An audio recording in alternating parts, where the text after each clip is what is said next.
Hello there, it's Avon here. I just thought I'd just make a quick little video just to show you how to put some text or some writing on top of one of your images.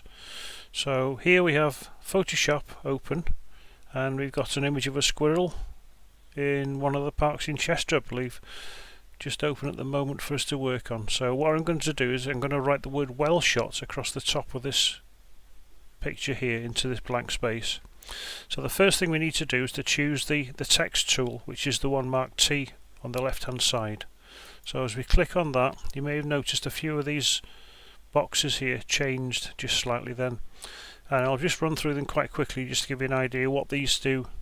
So the first one is the font style selection that we've got, so you can basically make any type of writing that you want onto your image. So you just choose one of those. So let's go for the Arial rounded one for now. We can change it afterwards if we need to, but we'll just choose that one for now. The next box takes us to the size of the actual text that we're going to put on top of the image. So we can go from very small to very large. At the moment it's on 48, so let's go to 30 for this one just to start with.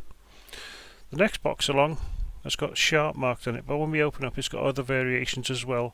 What this does, it alters the edges of the text that we've got onto our image. So for the time being we'll leave that one on sharp as well, because we need a nice sharp text across our image so we can read it clearly. The final one I'm going to show you is the one with the colours. Now this one alters the colour of the type that you're going to put onto it now.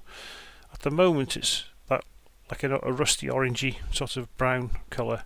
So let's go for something like a Welshot green. So let's click on the green, and you'll notice that there's a green and a brown box there. That's the one that it's on at the moment, and this is the one that we're going to choose.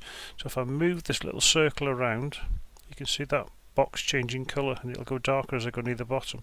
So let's choose a green which is quite near the top. So we've chosen that, it's gone into that box, and we'll click OK. And you can see it's changed the colour in that box there as well. So whatever we type across the picture will come out in that colour now. So the next thing we need to do is just check that the text tool is still highlighted, which it is, and we'll click on the side here, which is where we're going to start our writing, and you notice immediately that there's a line flashing. What that line is doing is showing you the size of the type, or the size of the text that you're going to type across your image now. So that's the 30 size. So what I'm going to do is I'm going to write the word Welshot across the top, and that's the size in size 30 in the 30.1. So say we don't want that particular word in that one space, we want to move it, and we can do that quite easily by just clicking on this tool here, which is the move tool. So if we click onto that one, the word Welshot has been put onto a new layer. Now Photoshop has done that for us. So there's the layer with a type on it, and it's got the word Welshot next to it. The rest of the image is on a separate layer. So that's what they call the background layer. So this is like a slide underneath this one. So we can get hold of the word Welshot and we can move it any way we want, and it doesn't affect the picture. So if we want, we could put it there or across the squirrel itself if we needed to, but let's just leave it there for now.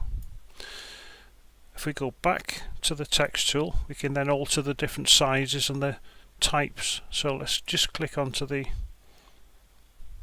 different types that we've got there. So let's go into that Castello one there. We'll click onto that one. It's a little bit posher, and we'll increase the size a little bit as well. So we can go to 36. Or a bit bigger, 48 perhaps, and we'll leave the rest I think as they are. But just to show you, we could change the colour again if we needed to, just by clicking on the box.